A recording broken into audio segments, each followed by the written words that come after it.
Arjun please அம்மா, நான் ஏதோ ஒரு வேலையை செய்ய ஆரம்பிச்சிருக்கேன். நீங்க அதை வேண்டான்னு சொன்னீங்கன்னா நான் திரும்பவும் எந்த வேலையும் செய்யாம சும்மா இருக்க ஆரம்பிச்சிருவேன்.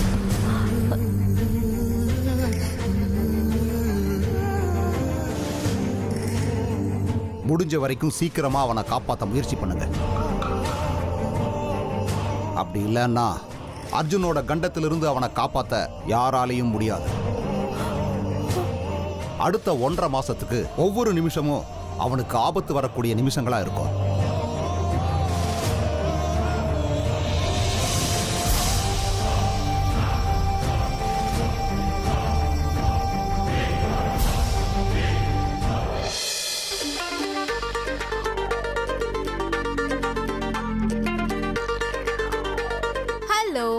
என் செல்ல குரங்கு குட்டி, காலையில இருந்து எங்க போயிருந்த? இந்த பெருச்சாலி கிட்ட இருந்து தப்பிக்க வெளில போயிட்டேன். என்ன பெருச்சாலிங்கறியா? ஐயோ, பெருச்சாலியை நான் ஏன் அவமானப்படுத்தணும்? ஏ ராட்சசி, இப்படி பாஞ்சு தாக்குற? சாரி தாயே, தப்பா சொல்லிட்டேன். நீ பெருச்சாலி கிடையாது, என்னோட ஸ்வீட் ஃப்ரெண்ட் மயூரி. ஓகேவா? அப்படி வா வழிக்கு. ஏண்டா, நான் உனக்காக ஆஸ்திரேலியால இருந்து வந்திருக்கேன். நீ என் கையில சிக்காம ஓடிட்டே இருக்க. எனக்கு இன்னைக்கு வீட்ல எவ்வளவு போர் அடிச்சது தெரியுமா? என்னம்மா பண்றது, என்னால உன்ன மாதிரி ரெஸ்ட் எடுக்க முடியாது. அதுவும் இல்லாம புதுசா பிசினஸ் வேற ஆரம்பிச்சிருக்கேன். அங்க நான் போயே ஆகணும். முன்னாடி மாதிரி உன் கூட டைம் ஸ்பெண்ட் பண்ண முடியாது. ஆமா, நீ எதுக்காக வேற பிசினஸ் எல்லாம் பண்ணணும்? உங்க அப்பா கிட்டே இவ்ளோ பெரிய கம்பெனி இருக்குல்ல, நீ ஜாலியா அவர் கூடவே வேலை செய்யலாமே. நோ நோ, நான் என் சொந்த கால நிக்கணும்னு நினைக்கிறேன். நான் ஏதாவது சாதிக்கணும், அதுக்கு ட்ரை பண்ணிக்கிட்டே இருக்கேன். ராத்திரி பகல்னு நான் கஷ்டப்பட்டுக்கிட்டே இருக்கேன். இந்த ஒரு வேலை மட்டும் எனக்கு சக்சஸ் ஆயிடுச்சுன்னா அது போதும். ஹலோ மிஸ்டர் அர்ஜுன், நீ பிசினஸ் பண்றதுக்கெல்லாம் இன்னும் வயசு நிறைய இருக்கு. ஆனா இந்த வயசுல நீ செய்ய வேண்டிய ஒரு இம்பார்ட்டன்ட் ஒர்க் இருக்கு. என்னன்னு சொல்லவா? ஓ, அப்படி ஒரு வேலை இருக்கோ? என்ன அது? என்ன லவ் பண்றது. உன்ன லவ் பண்றதா? ஆமா, அதுக்கே இப்படி வாய பொளக்குற? வாய பொளக்காம காமெடி பண்றதுக்கும் ஒரு லிமிட் இருக்குல்ல. அதுவும் இல்லாம உன்னை லவ் பண்ற சிச்சுவேஷன் வந்தா நான் சன்னியாசம் வாங்கிட்டு போயிடுவேன். ஏன்டா அப்படி சொல்ற? எனக்கு என்ன குறைச்சல்? உனக்கு எந்த குறைச்சலும் இல்லம்மா, எல்லாம் அதிகமா தான் இருக்கு. உன்னை லவ் பண்ணி கல்யாணம் பண்ணிக்கிறதுக்கு சன்னியாசி ஆகிறது எவ்வளவோ மேல். அப்படியா? அப்பனா சரிடா, நீ சொன்ன மாதிரி சன்னியாசி ஆயிட்டா விஸ்வாமித்திரரோட தவத்தை மேனகா கலைச்ச மாதிரி நானும் உன் தவத்தை கலைச்சு கல்யாணம் பண்ணிப்பேன். ஹலோ, நான் விஸ்வாமித்திரன் கிடையாதுமா, அர்ஜுன். நான் உன் கையில சிக்கிறது கனவுலயும் நடக்காது. இரு, உன்னை என்ன பண்ற பாரு. இரு. டேய் நில்லுடா அர்ஜுன். இந்த அர்ஜுனை பிடிக்கிறது அவ்வளவு சுலபம் இல்ல. லேஸ்ல இந்த அர்ஜுன் உன் கையில கிடைக்க மாட்டான். ட்ரை பண்ணிக்கிட்டே இரு, கிடைச்சா கிடைக்கலாம். உன்ன நில்லுடா அர்ஜுன். டேய்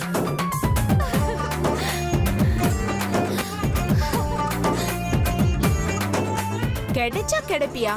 நீ கிடைச்சே ஆகணும். அது எப்படி நீ என் கையில சிக்காம போறேன்னு நானும் பாக்குறேன். உன்னை சேலஞ்ச் பண்ற அர்ஜுன். உன் வாயாலே என்ன பார்த்து ஐ லவ் யூன்னு சொல்ல வைப்பேன். என்னைக்கு இருந்தாலும் நீ எனக்கு தான் சொந்தம்.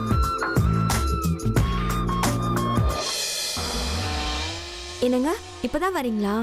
நீங்க ஃப்ரெஷ் ஆயிட்டு வாங்க, நான் காஃபி எடுத்துட்டு வரேன். இல்ல, எனக்கு காஃபி டிஃபன் எதுவும் வேண்டாம். கொஞ்ச நேரத்துக்கு என்ன டிஸ்டர்ப் பண்ணாம என்ன தனியா விட்டுற. அது அப்படி இல்லைங்க. ஒரு தடவை சொன்னா உனக்கு புரியாதா? எனக்கு வேலை இருக்க. நானே உன்னை கூப்பிடுற வரைக்கும் என்ன தொந்தரவு பண்ணாத.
மகாகால பைரவாய நமக நமக நமக.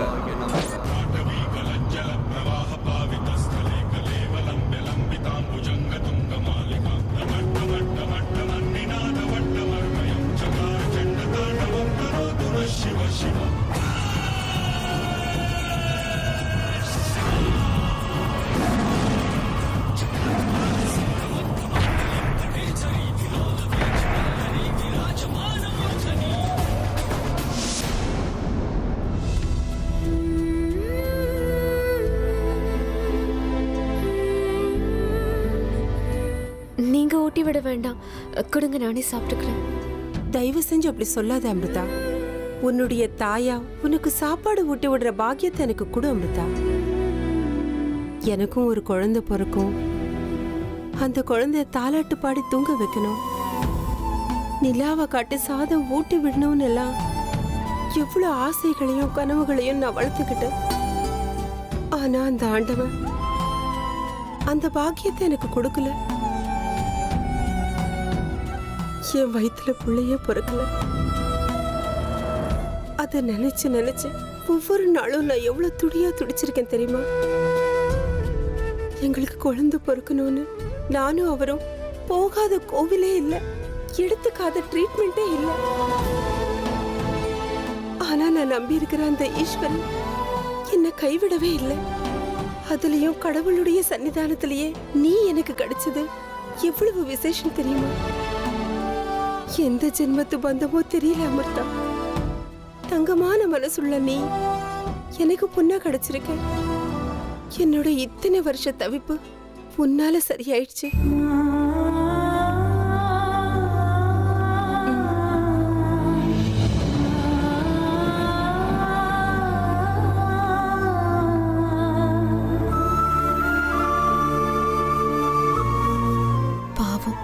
குழந்தை பிறக்கலன்னு ரொம்ப வருத்தப்படுறாங்க. காலம் பூரா இவங்களுக்கு பொண்ணா இருக்க முடியாதுன்னு இவங்களுக்கு சொன்னா எப்படி தாங்கிப்பாங்க? திடீர்னு இங்க இருந்து போயிட்டா எனக்கே இப்படி ஒரு சூழ்நிலை ஏற்படுது. நான் மனுஷ உருவத்துல இருக்கிற நாகராணி, யாருக்குமே இந்த உண்மை தெரியாது. பாவம், மனசுடைஞ்சு போயிடுவாங்க. பரமேஸ்வரா, இவங்களுக்கு எதுவும் ஆகாம நீதான் பாத்துக்கணும். ஊர் உலகத்துல என்னை பத்தி என்னென்னமோ பேசினாங்க. அவங்களோட பேச்செல்லாம் என் மனசை குத்திக்கிட்டே இருந்தது. அவங்க பேசினதெல்லாம் கேட்கும்போது இந்த ஜென்மத்துல ஒரு குழந்தைக்கு தாயாகிற யோகியதையே எனக்கு இல்லைன்னு தோணிடுச்சு. தோன்றது என்ன, எத்தனையோ நாட்கள் சாப்பிடாம தூங்காம நான் ஏங்கியிருக்கேன். அமிர்தா, நீ என்னைக்கு என்ன உன் வாயால அம்மான்னு கூப்பிடுவேன்னு காத்துட்டு இருக்கேன். உன் மனசுல என்னைக்கு என் மேல அம்மாங்கிற உணர்வு வருமோன்னு அந்த நிமிஷத்துக்காக காத்துக்கிட்டு இருக்கு.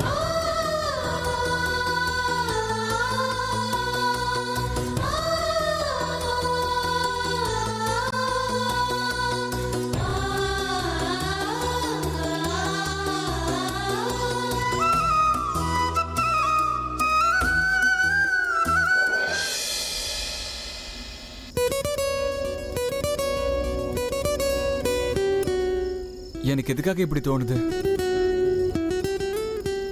ஒரு சில நேரத்துல அமிர்தா எனக்கு கிடைப்பாங்கன்னு தோணுது. ஆனா சில சமயம் அவ எனக்கு கிடைக்க மாட்டான்னு தோணுது. மொத்தத்துல அவளே என்கிட்ட வந்து அர்ஜுன் ஐ லவ் யூ அப்படின்னு சொல்ற வரைக்கும் எனக்கு இந்த டென்ஷன் இருந்துகிட்டே இருக்கும். ப்ளீஸ் கடவுளே, எனக்கு அமிர்தா நிச்சயம் கிடைப்பான்னா ஏதாவது ஒரு ஹிண்ட் கூட. ஹிண்ட்னா வானத்துல ஏதாவது இடி இடிக்கட்டும், இல்லைன்னா தெளிவான ஆகாயத்துல நட்சத்திரங்களை எனக்கு காட்டு, இல்லைன்னா நிலவையாவது எனக்கு காட்டு. ஏதாவது ஒரு ஹிண்ட்டை கொடுத்து அமிர்தா எனக்கு நிச்சயம் கிடைப்பாங்கிற நம்பிக்கை எனக்கு கூட. ப்ளீஸ் கடவுளே. ஆண்டவா, எனக்கே இப்படி சோதனை மேல சோதனை கொடுத்துக்கிட்டு இருக்க. என் எதிரிங்க திரும்ப திரும்ப என்ன கொல்ல முயற்சி பண்ணிட்டு இருக்காங்க. ஒவ்வொரு முறையும் அவங்க என்ன கொல்ல வரும்போதெல்லாம் உன் தயவுல தான் தப்பிச்சு உயிர் வாழ்ந்துட்டு இருக்கேன். அப்படி இருந்தும் என்ன கொல்ற முயற்சியை அவங்க விட மாட்டாங்க போல இருக்கு. என்னோட அப்பாவையும் அம்மாவையும் கொன்னவங்கள பழி வாங்கியே தீரணும். அதுக்கு நீதான் எனக்கு உதவி செய்யணும். பரமேஸ்வரா, நீதான் என்ன அவங்க கிட்ட இருந்து காப்பாத்தணும்.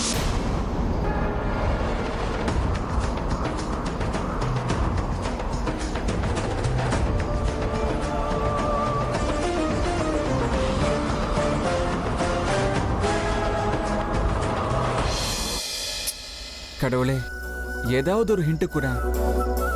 அமிர்தா எனக்கு கிடைப்பால மாட்டாளான்னு சொல்லு ப்ளீஸ். எனக்கு அமிர்தாவை ரொம்ப பிடிக்கும். அவளை விட்டு என்னால இருக்க முடியாது.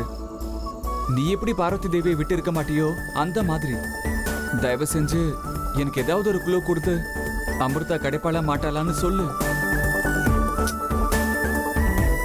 சிவபெருமானே, நீ எப்பவும் பார்வதி தேவியை பக்கத்திலே உட்கார வச்சிட்டு இருக்கல, என்ன மட்டும் எதுக்காக தனிமையில விட்ட? முடிஞ்ச வரைக்கும் சீக்கிரமா எனக்கும் ஜோடி சேர்த்து வை. நம் மனுஷங்க உலகத்துக்கு வந்திருக்கிறதே அவங்களெல்லாம் பழி வாங்குறதுக்காக தான். ஆனா அவர் என் பின்னாடி சுத்திக்கிட்டே இருக்காரு. காதலிக்கணுமா அவரை? என்னால எப்படி அவரை காதலிக்க முடியும்? நான் மத்தவங்கள மாதிரி கிடையாது. நான் நாகராணி. மனுஷங்களால் தான் எங்க அப்பாவுக்கு அந்த நிலைமை ஏற்பட்டிருக்கு. எக்காரணத்து கொண்டும் மனுஷங்களோட பந்தத்துல நான் சிக்கிக்க மாட்டேன். கல்யாணம்னு பண்ணிக்கிட்டா அவங்கள தானே நான் முடிவு பண்ணிட்டேன். என் இதயத்துல அவங்க மட்டும்தான் இருக்காங்க. யாரு வந்தாலும் என்ன செஞ்சாலும் சரி, என் மனசு மாறாது. நிலவு காதலுக்கு அடையாளம்னு சொல்லுவாங்க. அந்த வார்த்தை உண்மையா இருந்தா, என்னோட காதல் உண்மையா இருந்தா, நிலா இன்னைக்கு நீ என் கண்ணுக்கு தெரிஞ்சே ஆகணும். எவ்வளவு மேக கூட்டம் வந்தாலும் சரி, நீ என் கண்ணுக்கு தெரிஞ்சே ஆகணும். நீ என் கண்ணுக்கு தெரிஞ்சாதான் என்னோட காதல் சக்சஸ் ஆகும்னு அர்த்தம். என்னை விட ஒரு நல்ல பொண்ணு அர்ஜுனுக்கு கிடைக்க வாய்ப்பே இல்ல. நான் தான் அவனுக்கு சரியான ஜோடி. நான் அவனை விரும்புற மாதிரியே அவனும் என்ன விரும்பி ஆகணும். அதுக்கு ஏதாவது பண்ணணும் கடவுளே, ப்ளீஸ். என்னோட இந்த யுத்தத்துல நான் ஜெயிப்பேனா? என்னால என் லட்சியத்தை அடைய முடியுமா? கெட்டவங்க அழிஞ்சு போவாங்களா? நீ இருக்கிறது உண்மையா இருந்தா எனக்கு ஒரு வழியை காட்டு. நான் எந்த காரணத்துக்காக வந்தேனோ அது நிறைவேறும்ல? சொல்லு, என் மனசுல இருக்கிற ஆசை நிறைவேறிடும்ல?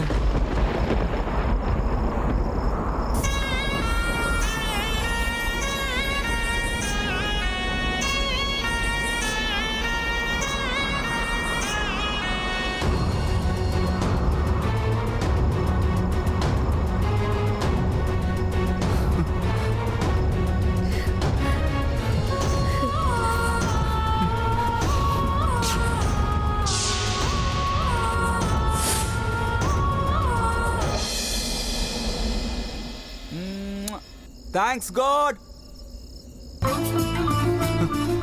நிச்சயம் அமிர்தா எனக்கு கிடைப்பான்னு நீ ஹிண்ட் கொடுத்துட்டல. இதுக்கு மேல எனக்கு எந்த பயமும் இல்ல. அமிர்தா நிச்சயமா எனக்கு கிடைக்க போறான்.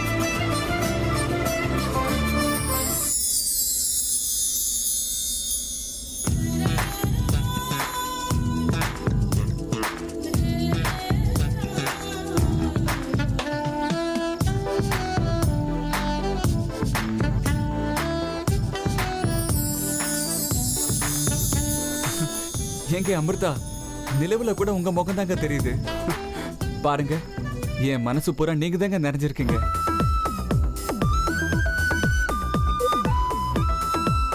ஐ லவ் யூ அமிர்தா.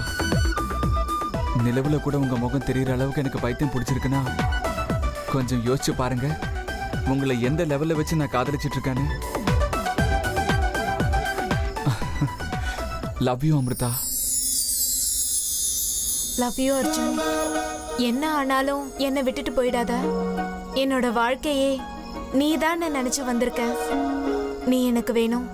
நீ எனக்கு மட்டும்தான் சொந்தம். உங்களுக்கு நான், எனக்கு நீங்க, அவ்வளவுதான். நமக்கு வேற உலகமே வேண்டாம்.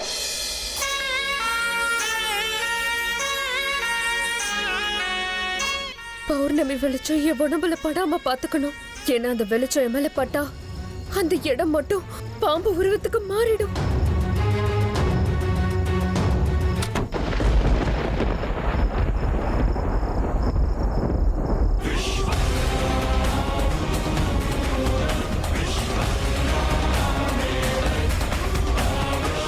ச்சே, நான் என் தியானத்தை முடிக்கிறதுக்குள்ள அந்த சந்திரன் இங்க வந்துட்டான்.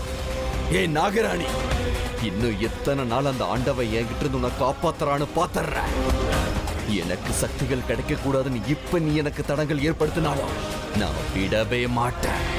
நான் தவம் செஞ்சே தீருவேன், சக்திகளை அடைஞ்சே தீருவேன். அதுக்கப்புறம் உன்னோட சாவு என்னோட கையில தான் நாகராணி, என் கையில தான்.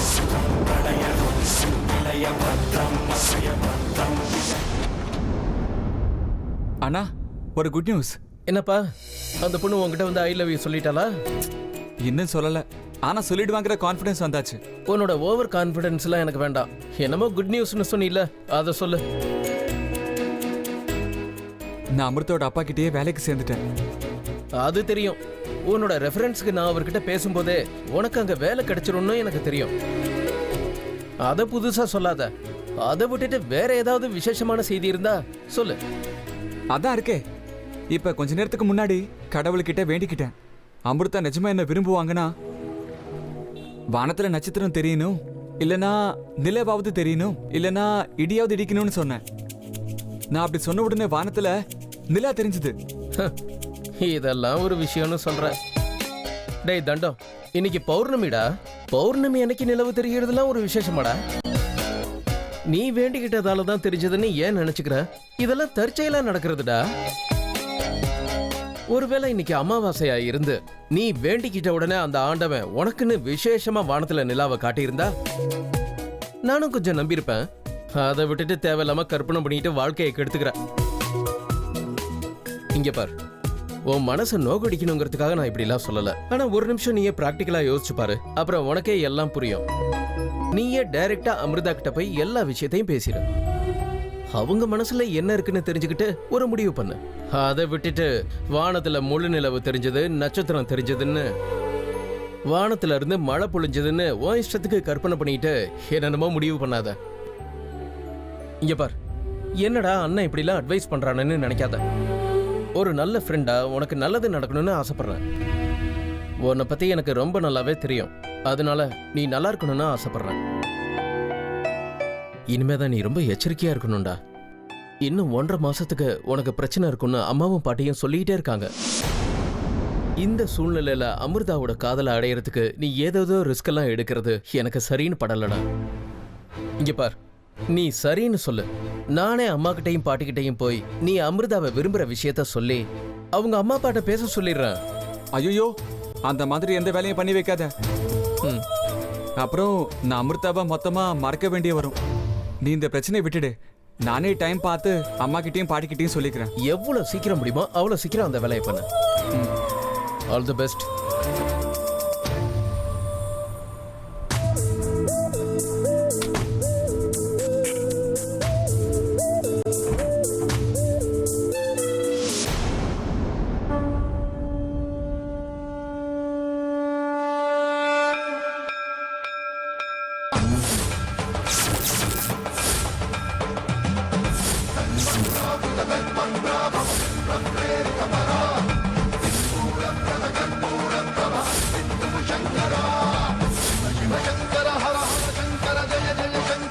எனக்கு திரும்ப திரும்ப இப்படி ஆயிட்டு இருக்கு. என்னை யாரு சாகடிக்க நினைக்கிறாங்க? எனக்கு தெரியாத சில விஷயங்கள் உங்களுக்கு தெரியுமே சித்தி. சொல்லுங்க, யார் அப்படி பண்றாங்க? சொல்லுங்க சித்தி. எங்க அப்பாவையும் அம்மாவையும் கொன்னவங்கள நான் பழி வாங்கியே தீரணும். நம்ம வம்சத்தை சேர்ந்த நாகமணிய எதிரிங்க கிட்ட இருந்து நம்ம கொண்டு வந்தே தீரணும்.